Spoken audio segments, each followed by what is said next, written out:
Introducing National Streaming Sports, live and on-demand sports talk programming that you can access 24/7. For the premier sports talk experience, tap into our Roku channel. Start your mornings with Mac and Jack covering all the weekend sports action.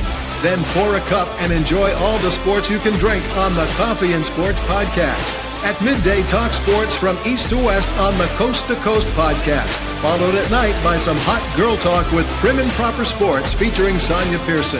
Talk boxing on the Gloved Fist. Yankee fans tune in for Start Spreading the News. And there's more on the College Sports Huddle and Sports Scope with Robert Butler. There are 20 podcasts in all and 70 weekly shows, giving us a 3.4-star viewer rating. To find us on Roku TV, search for National Streaming Sports on the Roku search bar. Click on the logo and you're in. National Streaming Sports, live and on-demand sports talk for America. Good evening. Happy first Wednesday of June 2025. Here I'm your host, Sonja, host of Prim and Proper Sports. I hope everyone has had an amazing day. I want to dedicate this episode to my great-grandmother, Emma. Her birthday would have been a couple of days ago. And to the class of 93, we are officially 32 years graduated today. So shout out to all my classmates of Red Springs High School and the whole Robeson County area. Make sure everyone downloads the Roku app so you too can be in the know for National Streaming Sports. We are live on this platform 24/7 without the cost of cable. That's always my slogan. Y'all, tonight, I am so honored and so blessed. And I'm going to be honest because you guys know how I am with everybody. I was actually super nervous because I have a blonde bombshell that will be introduced here shortly. And she is none other than an Emmy award-winning TV producer, all that good stuff. She is Deb Whitcas, multi-Emmy award-winning TV producer, sports journalist, content creator, made her first debut in her home city of Philadelphia at the age of 12 and has been in front of the camera ever since. Now, she's done everything, guys. I mean, ABC, CBS, WeTV, HGTV, you name all the major affiliates, she is there. And she also has her on podcast now, The Blonde Blitz, that she's following. She's a diehard Eagles fan, so make sure you show her some respect. And I'm going to bring her up so she can make us all look beautiful tonight. None other than Deb Whitcas, Sport Report Deb. Good evening, Deb. Thank you so much for joining me tonight. I'm so excited to be here, Sonja. And I have to tell you, so my grandmother was named Emma. So I love the fact that, your great-grandmother, my grandmother, both named Emma. Yes. We're both women in sports. This show is going to be amazing. That started Absolutely. Off great. You just gave me chills, and that is so awesome. Deb, she was made for us to connect here. And want to give a shout out to Renee Washington. Yes. Renee will be joining me in a couple of weeks. She's the reason why we are connected. And of course, want to give a heavenly shout out to Mac McGrath, our great producer, who is the reason why I'm connected with Renee. Of course, Miss Linda, we're still praying for you. But Deb, thank you so much for joining us tonight. I know you are here with us for a brief moment because you just wrapped up some OTAs with the Rams camp. Rams, yes. Just was there with media. There was 10 to 15 reporters, camera, and I got a little bit of scoop from OTAs. It was actually yesterday I was there, and I still haven't I've been so busy I haven't gotten a chance to do my wrap yet, but got a lot of footage and a lot of interviews, and they'll be on my socials as well as on News Stitch Media as well. Absolutely. I mean, that had to be really fun. I know we got a brief introduction before we started here tonight. So you're a Philly girl, of course. Making your birds. So congratulations are in order for your world champions. And I saw that Saquon has made the Madden debut for 26. Yes, absolutely. How exciting for him. I mean, to go from the Giants and just, not a stellar career with the Giants there, and then come to the Eagles and just blowing up, and he feels at home, Super Bowl champion, and literally lights out. I mean, that back hurdle was just amazing. And, the fact that Madden picked that up, and I was like, oh my God, they're making him do it over and over and over again for the video. But, obviously a trooper, and he's a true athlete, really nice guy too. He's just a great speaker, nice nice guy. I got to interview him at Super Bowl, and Wow. yeah, he was. I mean, there was there's a ton of people around him at 20. Yeah. But you get a few questions in. So Yeah. yeah, just really well spoken, well poised, great athlete, and just all around great guy. And good evening to the 1A Cheek Three Toes. That's Bistrilla over there. That's the Lions. They have their own podcast. And he's saying good evening to the both of us tonight, Hello. Deb. Of course, Hello. Bistrilla and he said, what up? No, right. He will be coming on with me tomorrow night, this time on the No BS show. It's a new premiere that we're rolling out here on Prim and Proper Sports. It's the No with the lowercase K.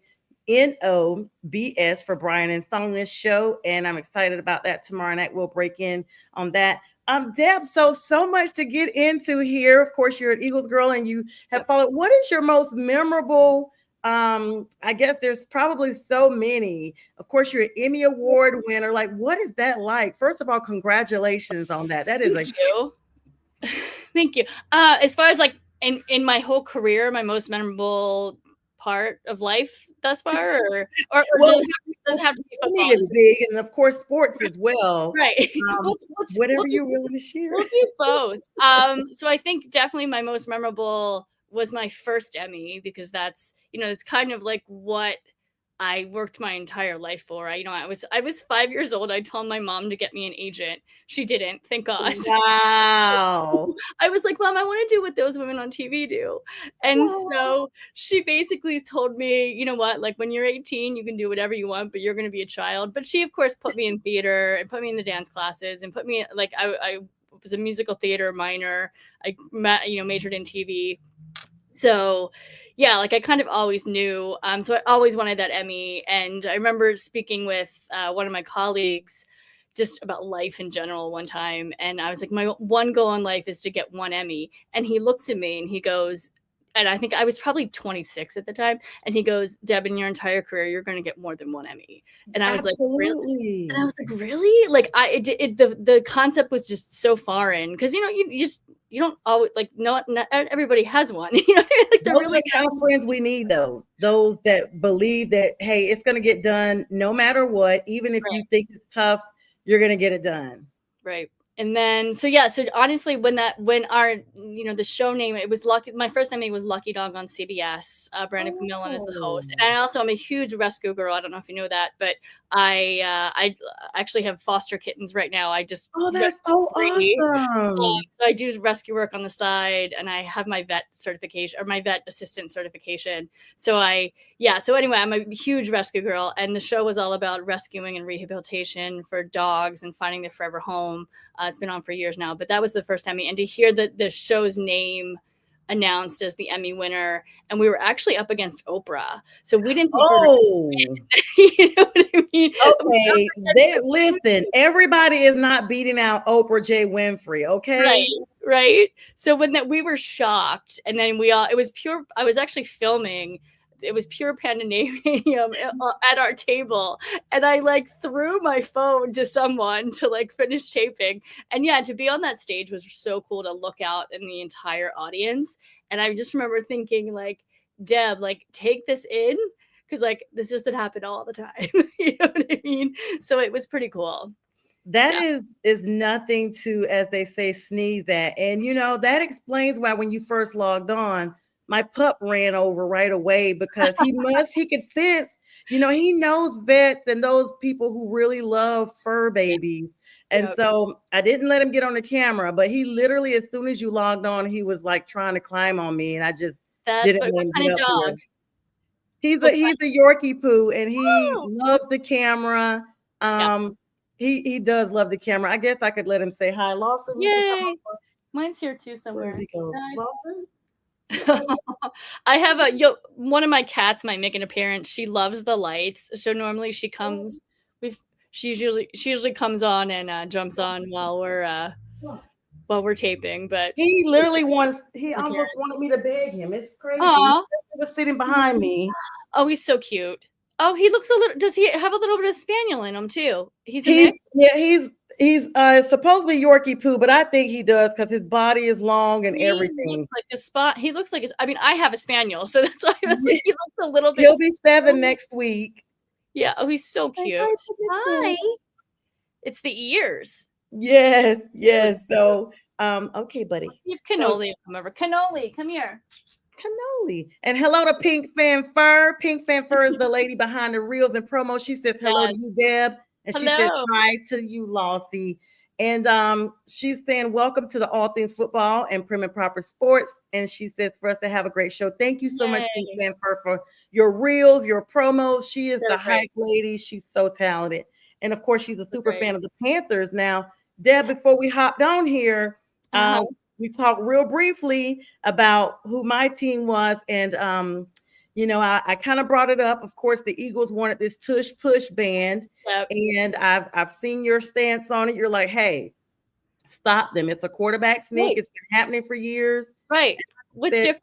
And I was like, well, that's what Cam said. If you don't want me dabbing in your end zone, stop me. And you were like, hey, I used to kind of follow them, a little bit. So let's back up just a scotch about this tush push. I know you're pro for it, because it's really not a tush push.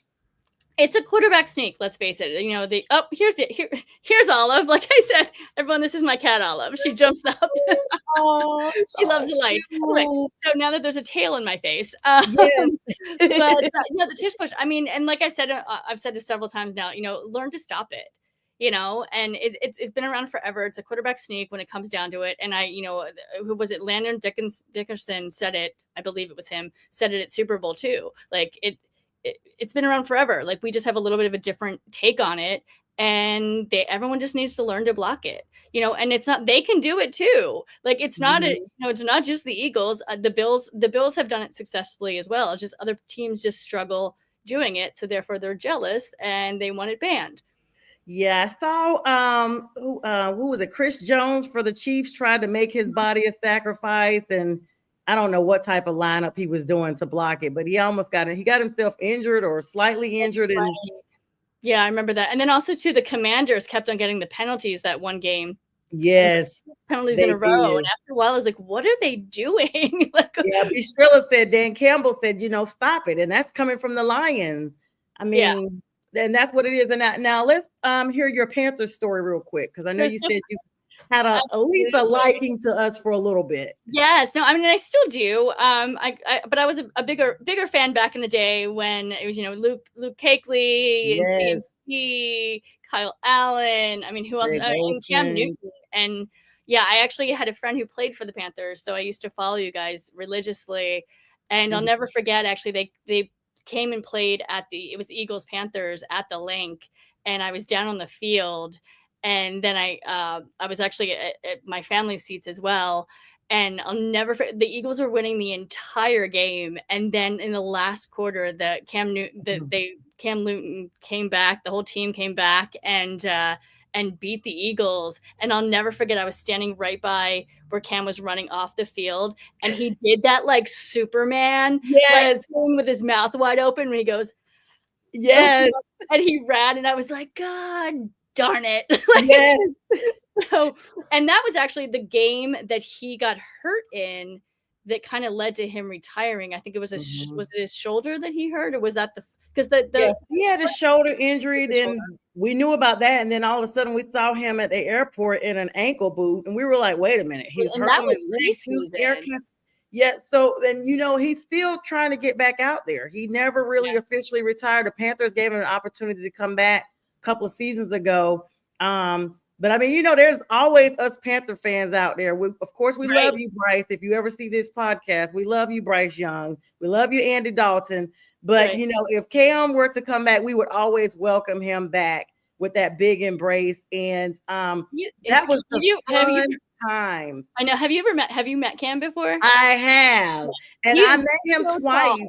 I met him twice. I met him in Nashville during the undefeated season. And I didn't realize that our seats were going to be so close, because I have a friend that she lives in Nashville and her family owns a business there. And we were outside the whole time, tailgating. And I go in, I'm like, girl, you didn't tell me we were sitting right behind the team. We should have been in here talking to the players, rather than sitting outside. And so I talked to him off a distance then, but then a couple of years ago, I live here in Atlanta and Okay. he's from Atlanta. Yep. I was in a restaurant and he came in. I didn't even see him. He walked right behind me, like to the point that he kind of brushed up against me. Oh, and a friend of mine was like, that was Cam Newton. I was like, oh my gosh, I thought that was 2 Chainz because he had his I hurried outside on the balcony where he was at. And I was like, oh my gosh, I am so sorry. I was like, listen, I met you in Nashville. I am the founder of the Carolina Panthers. He's like, oh yeah, I heard of your fan club. I said, yes, I was just wondering. He's like, would you like a picture? And he just took my phone and that picture is on my Did you frame it? I did not. I need to print it. You know, we're in such this digital time now that we think pictures are going to be forever and they're monetized on social media and everything. I mean, memorialized on social media and everything. Right. But I do need to print that. I just got to be honest with you, Deb, I got so disgusted with my team as a whole. Yeah. After you guys have had a rough couple years. David Tepper's, yeah. Okay, so you've been an Eagles fan for a very long time, and you know, like I said, you're coming from the OTAs with the Rams yesterday. I've seen like Tepper has dialed it back quite a bit, and it seems more beneficial. You know, for the actually last season, we weren't the only team with not good record. Like we weren't the worst anymore. I think you guys are going to have a winning record this season. I'm going to say that's what everybody said. Cannot wait. I don't think Bryce Young is as bad as people make him out to be. I think I think you guys had a good draft, and you guys have some weapons now, and I think you guys are going to have a winning season. Are you going to make the playoffs? Probably not, but we'll at least make the first round because we're going to win the South. We're going to make sure we beat Tampa Bay, the Saints, and the Falcons for sure. And you know, might be tough, but here's a Lions fan saying 10-7. That's Brian. He's already told me 10-7. I'm saying, let's see, I'm counting us on losing 4, maybe 5 games. I'm being real bold. Okay. Now, speaking of records, the schedules, of course, came out the end of May. And it almost looks like the Eagles, you know, when you're the greatest, you have a tougher schedule coming in. You guys are kind of going from, you know, being the hunters to like the hunted, but I didn't see the reunion with Kansas City that I was looking for. Well, it's the Eagles' second game is Kansas City. So Dallas is first. I wanted them to be first was what I was saying. I should have clarified. Yeah, I agree. Yeah, I agree. I wanted it to be first too. I wanted, you know, to see that matchup and, you know, hopefully we would beat them again. But NFL thought Dallas was the game, and I don't disagree with it. Dallas Eagles are huge rivals. And I don't like, and I said this in another podcast. What has Dallas done this offseason? Really nothing. Oh my goodness. First of all, it's the second offseason they've done nothing. I mean, besides extending Micah Parsons, which obviously is the correct move here, but they haven't. Have they paid him as of today? Because he's still holding out for this contract negotiation. I thought it was a done deal, but he's holding out because it's the end of his rookie contract. Now, if you might know, because Deb, you're out there in these streets and you know, you keep your ears glued to the teams, and maybe you have some information that hasn't hit mainstream yet. But as of 6 o'clock, I didn't have that on my last podcast. But he's been holding out. I'm going to tell you, Dallas fans are, you know, for people who have religious beliefs, they are sure shots for going to heaven because they have the faith of a mustard seed. Every season, they are so committed. They can talk some smack too. It's amazing. How you have not had. Listen, I started the show talking about tonight is 32 years that I graduated high school. It's close to the last time the Cowboys were winning. They won in 95. I graduated in 93. They're getting very close. Matter of fact, this is their 30th year. It's wild. They haven't and Dak always chokes in the playoffs. It's amazing to watch every year. Always. Every year. Everybody coming in. Welcome my beautiful co-host here tonight, Sport Report Deb. Deb, let us know how to find you on all the socials. Absolutely. So my podcast is The Blonde Blitz. So we're on all socials at The Blonde Blitz. X is actually Blonde Blitz Pod. Also, you can find me at SportReportDeb. Also Deb Whitcas on Facebook. And look for me actually now on SI.com as well. Just started doing some on-camera reporting and writing for SI.com. And yeah, I'll be out and about at OTAs and training camp this start of the season. I absolutely love that. While you're speaking on that, someone put a comment in here, so hang on. It looks like I'm trying to make sure because you put a hint out there, and someone in the comments is hinting the whole towards Cowboy team chokes in the playoffs. Yes, but it you're looks right. like They did. okay, not yet, not as of yet. Yeah, they traded him for Pickens. Yeah. And then they choke in the playoffs. That is big that you're on SI. Like, take me with you, Deb. I will do whatever.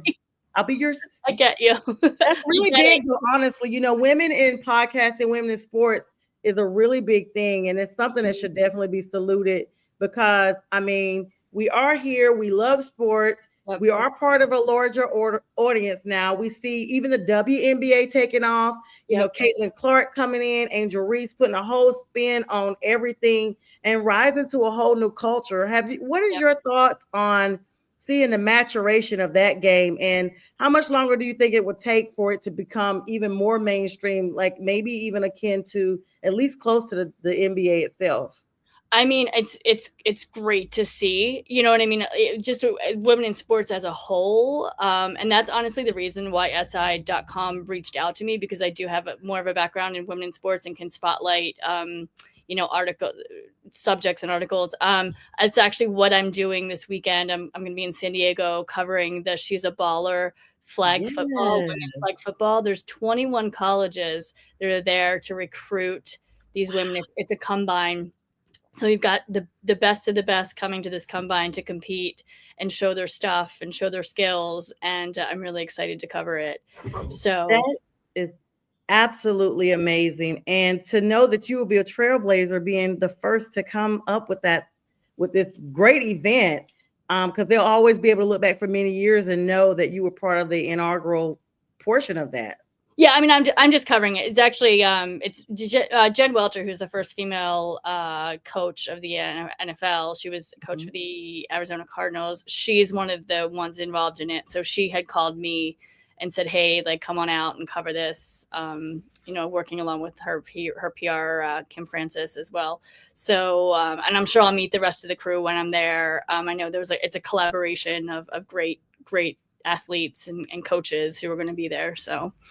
Yeah, that right there, when she got the job for the Cardinals, I was elated. I felt like, it started with us reffing, and now we have, a coach actually there.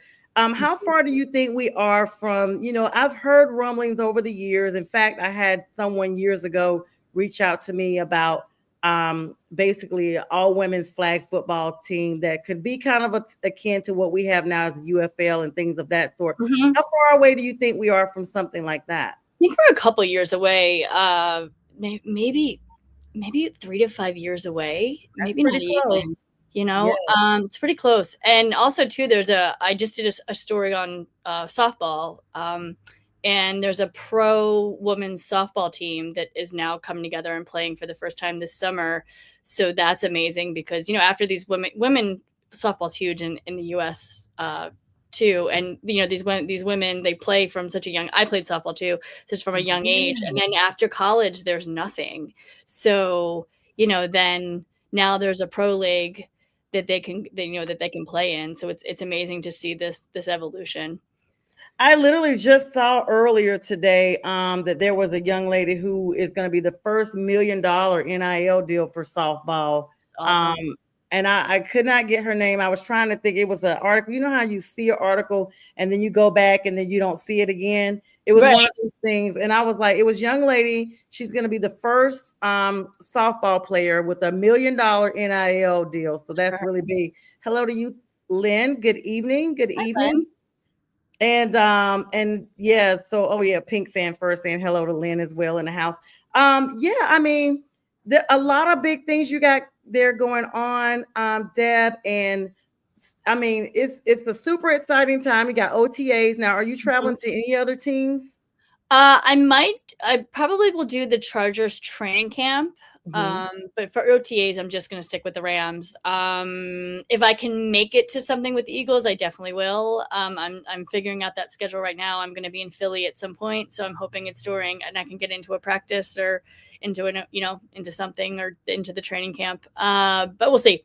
I haven't, that work in progress. What are the Rams looking like out there? I mean, I know they had a pretty good draft. I mean, they've been talked about off and on a little pretty bit. good, and I'm a little worried about them, to be honest, because they just got Devontae Adams as a wide receiver. Obviously, Cooper Kupp is no longer with the team, but they just got Devontae. He was not at OTAs yesterday. I don't know why, but Puka Nakua's picking up slack. We actually interviewed him.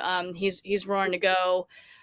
He feels like his role in the room, the wide receiver room hasn't really changed much, but he's trying to, he's just trying to build on what he did, in the previous years. So he seemed pretty confident, and the coaches seem really confident in his abilities too. He talked very positively about Devontae being in there and being already, a great part of the team. I've heard Matthew Stafford and Devontae Adams already have a great connection. I saw the three quarterbacks doing some throwing yesterday. They looked great. Stenson Bennett, super excited for him to get out there. Yes. The coaches they talked a little bit about him as well. And they said they're really proud of him and what he's putting forward. Jimmy Garoppolo, you know what I mean? He looked great out in the field too. They did do a little 11 on 11, and did offense defense, and they looked good. Stafford didn't participate in that. It was just Garoppolo and Bennett. But the guys were hyped. Everyone was yelling and cheering, and it was a good time. They did some drills. A lot. The O line worked out a lot. We had some special teams that were kind of special team players that were kind of just working out by themselves. So yeah, it was a great hour and a half practice that I got to watch. That's awesome. And congrats to Pink. She says her nephew, Kanate Munfield, was drafted by the Rams as well. Oh, cool. Okay, I'll look him up. I have my roster in the bag. It's in my bags. And hi, Tanya. It's my friend from back home. Hello, Tanya. And Robert Wardell says, "Go Hawks!" Hoping Coop pans out for us.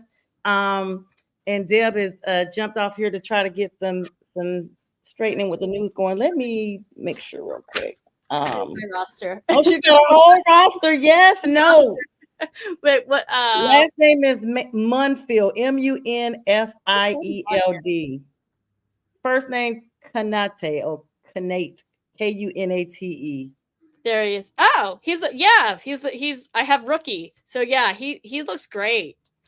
Yes, he looks great. I had my eye on him actually. I was doing my research. Yeah.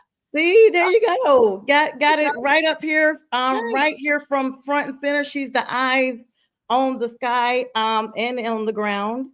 And I definitely hope that you get a chance to look at your own team, the Eagles. I know that's a bi-coastal thing for you because you're on the West Coast, so you have to definitely make sure that fits in with your schedule and the travel time and everything, because that time difference is no joke.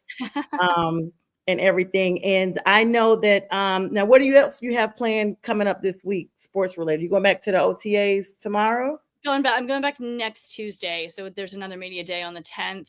And then what else do I have coming up? I'll probably be at ESPYs in July, training camp in July. Might be actually at the Kids' Choice Awards too. That's coming up on June 21st. There's a lot of athletes that are going to be at that one.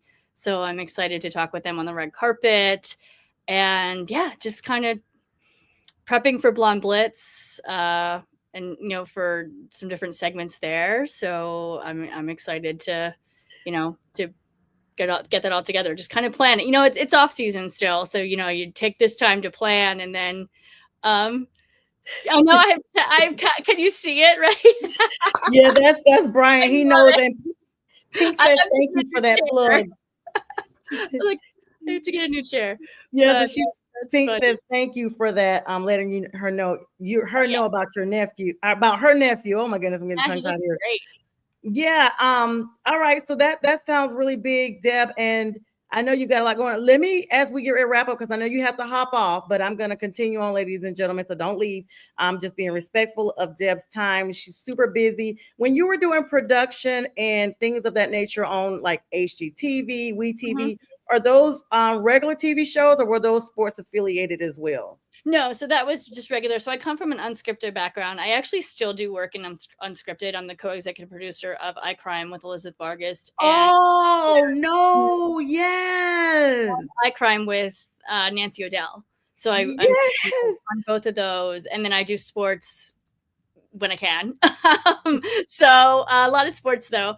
And yeah, so I like I said, I come from an unscripted background. I started in talk and did Jerry Springer and Dr. Drew and Dr. Phil and all of those shows. And so HGTV was great. I did House Hunters, and I've probably done about 30 shows now. Oh, yes. My career, makeover shows, house shows, talk shows, magazine shows. You are the plug for everything I'm interested in. Like I'm gonna DM you my number. I know we have our socials and we connected on Instagram and everything, but I'm gonna send you my actual personal number so I can get Cool. everything together. Yeah. I'm in law school and I'm always watching those crime shows and everything. And of course, I told you my genuine love of broadcasting as well. But everybody is super thankful. Pink wants to close out by saying Deb Whitcas, she's a diehard Alabama football fan, and nice. Hurst Dickerson Smith. You know what? Like Bama, Ohio State, like Georgia, like that's boom. Like that's football right there. And Dee said, of course, multi-talented threat. You definitely are, Deb. We thank you so much for joining us tonight. And Deb, just know you have an open invitation. Thank you so much for making the time to meet with me. Absolutely stunning and just awesome as you are. And we wish you a good night and enjoy those OTAs. And I'll be talking to you soon. Sounds good. Go Birds. Deb Whitcas, everybody. Sport Report with Deb. Good night, Deb. Good night.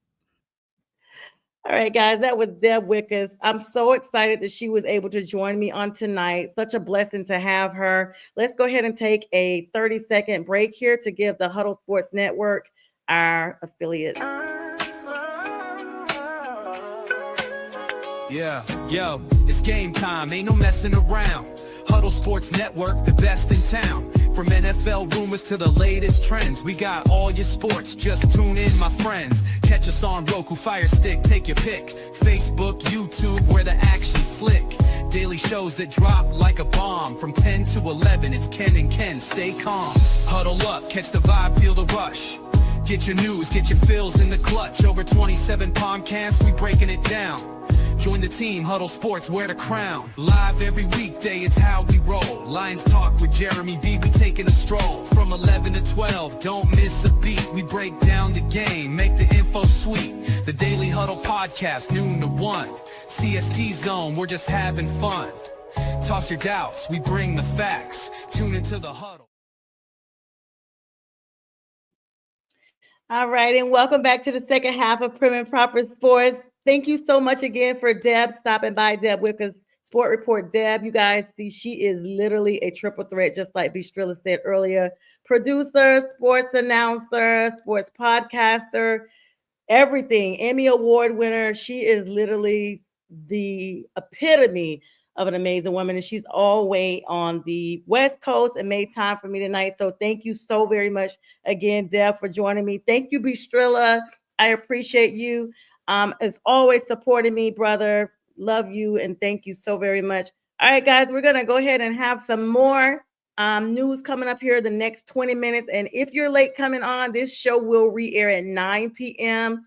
For the encore presentation so that you can catch the first part of Deb and I sitting down talking. Now, let's talk about a little bit of hockey news. The Panthers and Oilers are getting ready for their final game. Of course, my Hurricanes are out of it. So Oilers, Edmonton Oilers, that is, the Canadian team, looks like they may be the formidable team to go against the Florida Panthers, who are the defending champs. And so that game, that final game is about to kick off here soon. Texas faces star pitcher Najari Kanade and Texas Tech in women's college World Series finals. Deb talked to you a little bit about that before she hopped off of here, talking about how women's softball is really taking over. Got some NIL deals out there right now. One lady gracing the platform with the first $1 million NIL deal in softball history. And let's talk about a little bit about the fact that Tom Thibodeau is no longer with the New York Knicks. Now, you guys know the Pacers are known for getting rid of opposing teams' coaches right after they have been fired. You guys, unless the Knicks hire the Pacers or the Thunder's coach, it gets no better than Tom Thibodeau. He literally led his team out of the last 6 seasons 5 times to the playoffs. But his coaching style has been criticized. Even I've talked about it here on the show with some of my other colleagues about the fact that he did not rest and bring his bench in, but your bench really was not that talented. He had to basically bank on his veterans the entire time. And the president of the organization just didn't like that. So right now, the Knicks are on a search for their next coach. Now, Danny Hurley's already said, hey, I'm not interested, even though his name was amongst the talks, because he is the UConn Huskies coach and he has an interest in staying there. You got Wolf coming up as another contender. People have even talked about Jalen Brunson's dad, which there's no way, guys, that's going to happen. Or either Coach Brown. So the verdict is still out. You guys know how I like to always say that. But the Knicks were unhappy with him for some reason or another, and he is out. But guess what? They still have to pay him because he had just completed a contract with them. Let's talk about some other NBA news. Now, the trade season is coming up real soon. The draft is the end of this month, June 25th and 26th. And now that the finals are over and now we're at the championship level of a game, it's basically going to be this.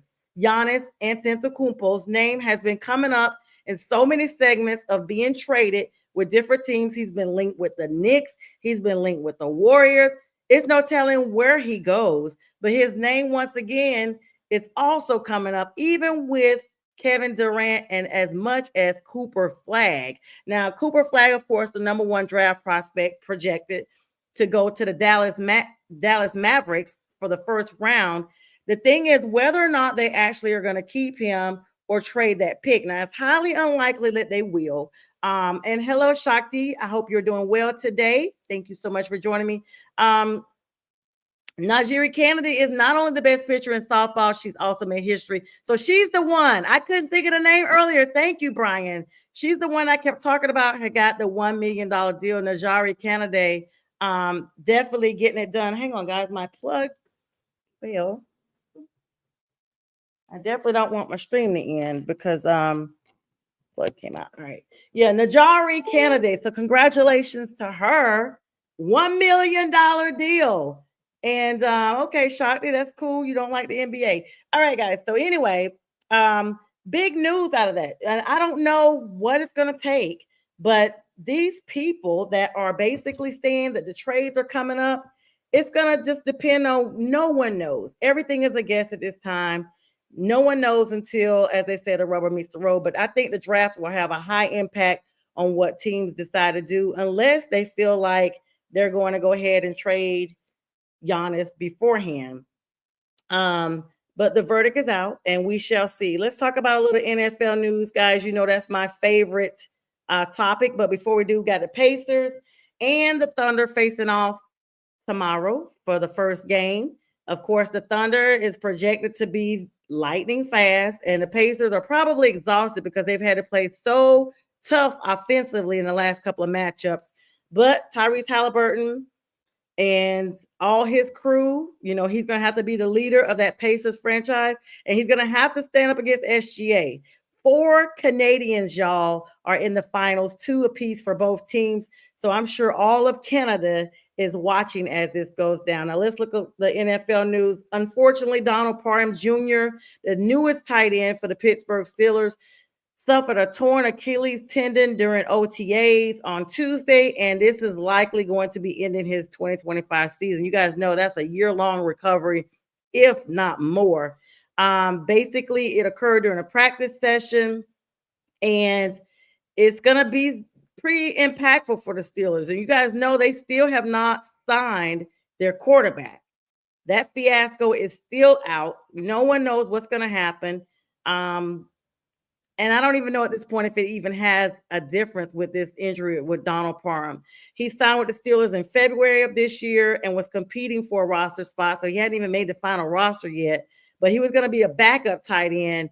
Now his injury does create a big void for them, and it renews now the Steelers have an interest in Miami Dolphins tight end Jonnu Smith. So look for some trade around going around that part. He's only 27. I'm talking about Parham. He's been in the league for a couple of seasons, so we'll just have to know. Speaking of leagues and not doing what they have to do, Micah Parsons in Dallas, we talked about that a little bit when Deb was on, is holding out for this rookie contract.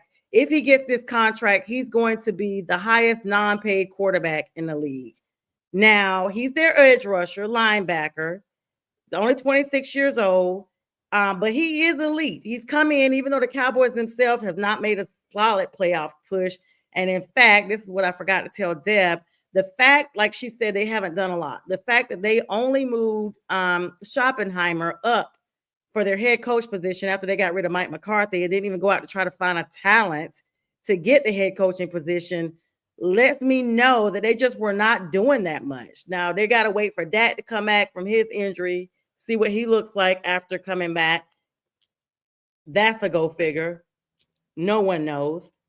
But Micah Parsons has been selected to be in the Pro Bowl all 4 of the seasons that he's actually been here. So he's Defensive Rookie of the Year for 2021.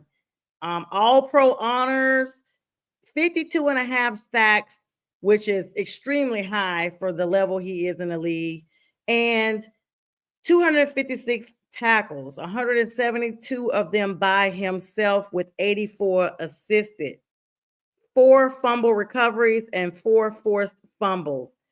Now, this is the last year of his rookie contract, and guys, he has proven with those stats that he deserves his contract. His last 5th-year option is valued at $24 million, a little bit over that. And they're looking at him. I think some pundits were saying they wanted him to get 5 years, $200 million for 5 years. That's what they're looking at. And so, I mean, if they come up with that money, that's going to be pretty big. But I'm going to tell you like this. This is a copycat situation. He saw CD Lamb do this last season, and CD, of course, held out for training camp and all this stuff. And, you know, basically only their executive vice president had to get involved and was basically like, you know, I'll let you know when it happens. But some things to be concerned about, at least in my opinion, is even though he performed extremely high, he has had a high ankle sprain just last season. Week 4, as a matter of fact, early in the season against the New York Giants, their division rivals. He missed 4 games, and that was his first significant absence due to the injury. Now, he did have, you know, some frustrating moments because he really felt like before that injury that, you know, he was invincible, like nothing or nobody could touch him. Then, of course, he was ill in December, but he basically played through it. He is the cornerstone of that defense, and if they don't get him some money, I don't know what anybody could possibly do. Like, how do you? No one's going to pay him $200 million unless it is the Cowboys. At least I don't think so. But I could be wrong. Let's see what's got. All right. Yes, Pink Fanfur, of course, chiming in. Jimmy Horn Jr. hamstring injury. Listen, Jimmy Horn Jr., akin to JC Horn. We are trying to figure out just where he's going to plug and play. We need him to make sure that this offense takes off. You heard Deb say it here earlier, and, you know, some other people. This is the season that the Panthers are going to turn it around. There's no way in the world that we are going to be able to start getting injuries like we have now in the OTAs very early on and not do what we have to do. We got a couple of we got our season opener against the Jacksonville Jaguars. That's going to be big, cat versus cat.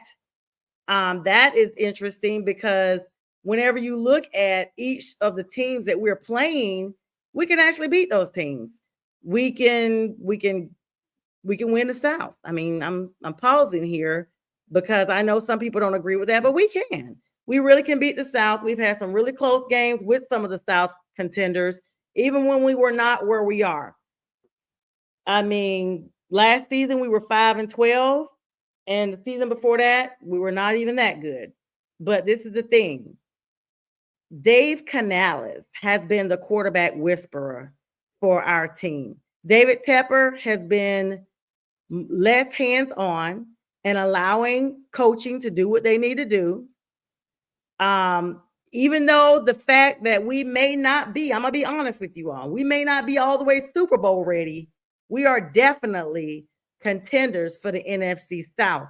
We have a legitimate shot at competing for the division title, even though the division is not the best. A lot of people are saying we may go 9-8. Hey, we will take it. That's right at 500. I'm going to be bold. I'm saying we are only losing 5 games this season, and none of them will be to the NFC South. Now, Greg Allman of Fox Sports is predicting we will go 7-10, which only gives us a 2-game improvement. Y'all know that is a joke. That is a joke. So right now they have us the over under 6.5 or 7.5 wins, which is decent because that gives you the split of the entire schedule. If you're giving us 7.5 wins, you're getting us almost at the halfway mark of 9 games. But we know that that's pretty much going to be what it is. Let me tell you, Bryce Young has really developed, y'all. His 3rd season is going to be that defining season. This is the make or break season for Bryce. Of course, we re-signed Andy Dalton, so we're keeping him there in the helm. But look at how Bryce finished at the end of last season. Look at how in week 10, and there was another week that he was ranked the number 1 quarterback in the league for pass completions and his rating for that particular week. So he literally has constantly improved. This is where it gets tricky. When the season starts, we can't afford to have a digression of any sort. We need him healthy. We need him on fire. We need him confident, just like he was towards the latter part of last season. During the draft, the Panthers added new offensive weapons. They got T-Mac. We're looking forward to him doing what he does, the Hawaiian Stallion, okay? Offensive linemen Robert Hunt and Damian Lewis are also going to be boosting our offense. One downfall, I was really looking forward to seeing what Jonathan Brooks was going to be bringing to our team. However, Jonathan is out for this entire season because last season he was prematurely cleared to participate and then had another significant injury of the Achilles. And so the Panthers cleaned house of their medical staff. There's no more medical folks there from last season because they felt like they were the ones that blamed them to, bring him back too early. And so now we got to wait on him another season. Hopefully they'll wait on him and let him come back. Our defense, which years ago was known to be pretty good, it kind of fell off over the last few years. But you got EE doing our defensive coordinator. They brought him back. Highly regarded, and we made additions during the draft and some veterans during the offseason to make sure our defensive line and our secondary was on point. Not only that, when you look at the third factor of this, we have a favorable schedule. I mean, even some of our former quarterbacks have even looked at this schedule and said that it was very favorable. Panthers are entering the season with higher expectations, despite having even some more injuries, Tommy Tremble being one of them. Yes, Pink, back surgery. Don't know how long he's going to be out with that, but back surgery is always pretty serious. But this Panthers team is the truth, and everyone has got their all eyes on what's going to happen with this team going forward.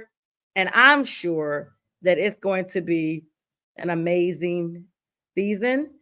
I cannot wait to get to the season, and I cannot wait to basically tell everybody I told you so.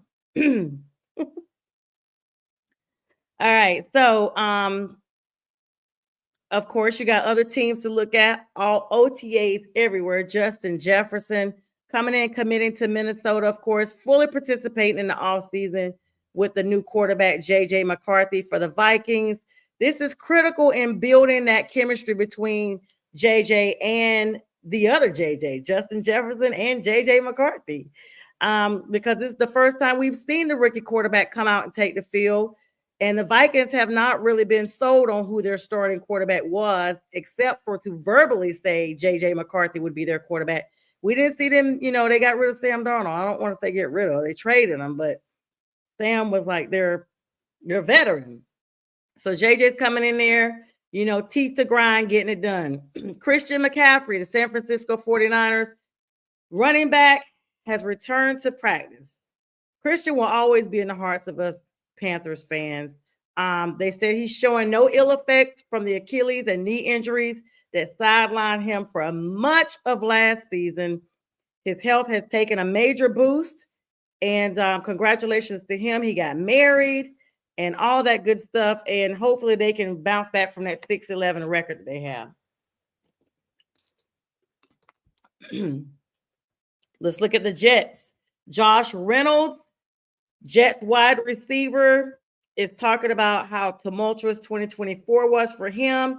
He had that hand injury, and even with those bullet wounds from being shot, he was just blessed and excited about being back on the field. So welcome back to him. So glad that he has recuperated and is returning to the Jets locker room.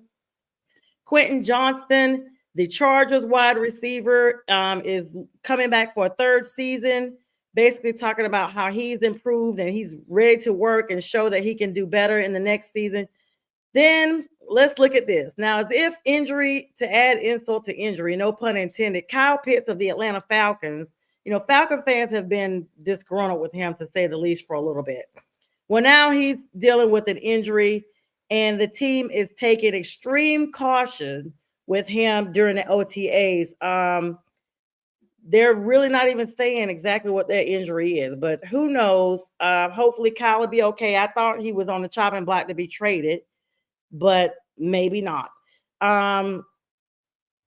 Of course, we've talked about some new coach quarterback duos that are going to be starting. Of course, 13 NFL teams will enter the 2025 season with either a new head coach or start a new quarterback, y'all, or both. That is big. This includes the Chicago Bears under new coach, offensive coordinator Ben Johnson, now coach, and others looking to make significant strides. The Pittsburgh Steelers released their training camp schedule, and their quarterback situation is still the main storyline, guys. It's an ongoing story with Aaron Rodgers, and y'all know how I feel about that.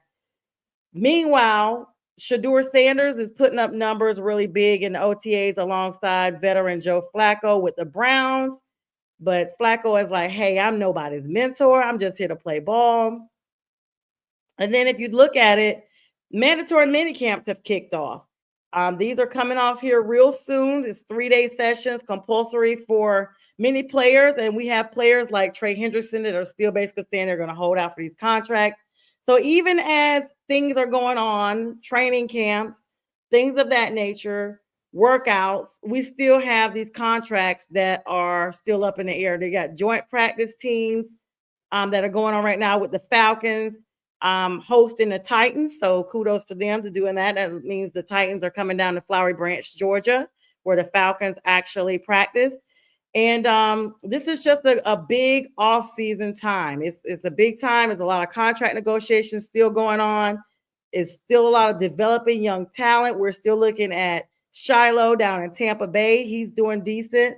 Undrafted free agent that was drafted, of course, undrafted right after the draft was over with. Shedeur, his brother, looking, respectable in Cleveland.